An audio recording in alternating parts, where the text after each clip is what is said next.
30 দিন পার হয়েছে, এখনো পর্যন্ত আপনারা অনেকগুলো গুরুত্বপূর্ণ পদক্ষেপের পরও আপনাদের কাজের কোনো এজেন্ডা প্রকাশ করেননি। 30 দিনে আপনারা কি কি গুরুত্বপূর্ণ পদক্ষেপ গ্রহণ করবেন, কি কি সংস্কারগুলো করবেন, আপনাদের টেনিওরে পরিষ্কার করে কথাগুলো বলা দরকার। এখনো পর্যন্ত আপনাদের পরিষ্কার কোনো রোডম্যাপ সম্পর্কে বাংলাদেশের মানুষ আমরা কিন্তু এখনো পর্যন্ত জানতে পারিনি। নিশ্চয়ই আমি বলবো আপনারা আপনাদের আলাপ আলোচনা করে এই আন্দোলনের গুরুত্বপূর্ণ স্টেক হোল্ডার যারা ছাত্র তরুণদের সাথে যেমন আলাপ আলোচনা করছেন, সকল রাজনৈতিক দলগুলোর সাথে আলাপ আলোচনা করে কী কী গুরুত্বপূর্ণ রিফর্ম করতে হবে, কোথায় সংস্কার করতে হবে, কোথায় হাত দিতে হবে, কোথায় আমাদেরকে পরিবর্তন করতে হবে, আলাপ আলোচনা করে একটা বোঝাপড়া, একটা সমঝোতা এটা তৈরি করার ক্ষেত্রে অন্তর্বর্তী সরকার আপনারা মডারেটর হিসাবে গুরুত্বপূর্ণ ভূমিকা পালন করতে পারেন। এই কাজটা জরুরিভাবে আপনাদের শুরু করা দরকার। এই কাজের মধ্যে আপনাদের টেনিওরে কোন কাজগুলো আপনারা করবেন সে ব্যাপারে আপনারা একটা বোঝাপড়া তৈরি করুন।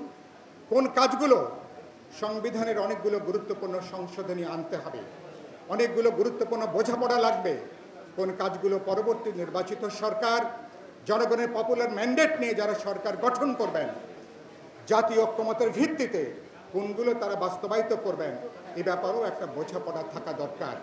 সরকারকে বলতে চাই, ইতিমধ্যে আমরা দেখতে পাচ্ছি অনেকেই সরকারের সাথে নানাভাবে তারা তাদের সাথে জুটে যাচ্ছেন, তাদের অনেকেরই ক্ষমতায়ন হচ্ছে।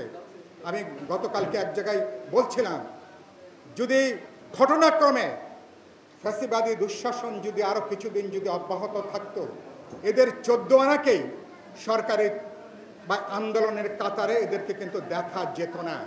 সুতরাং পরিস্থিতির কারণের জন্য যারা এখন মুখ দেখে বাইরে বেরিয়ে এসছেন এদের ব্যাপারে সচেতন থাকা দরকার, সাবধান থাকা দরকার। ব্যক্তিগত গোষ্ঠীগত কোনো লিপ্সার কারণে সরকার যেন বিভ্রান্ত হয়, সরকার যেন বিপর্যস্ত না হয়, সরকার যেন ব্যর্থ না হয়, এগুলো গভীর মনোযোগের সাথে এগুলো ঠিক করা দরকার।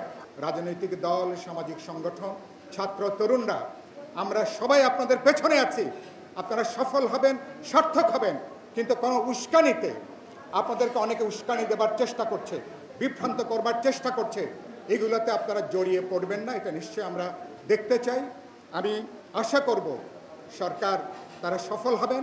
অন্তর্বর্তী সরকার সফল হলেই তাদের এজেন্ডার মধ্য দিয়ে বাংলাদেশের সম্ভব যৌক্তিক সময়ের মধ্যে অবাধ বিশ্বাসযোগ্য নির্বাচন হবে এবং এই নির্বাচনের মধ্য দিয়ে বাংলাদেশ তার প্রয়োজনীয় সংস্কার পরিবর্তনের জন্য নতুন বন্দোবস্তের দিকে আমরা হাঁটতে পারবো।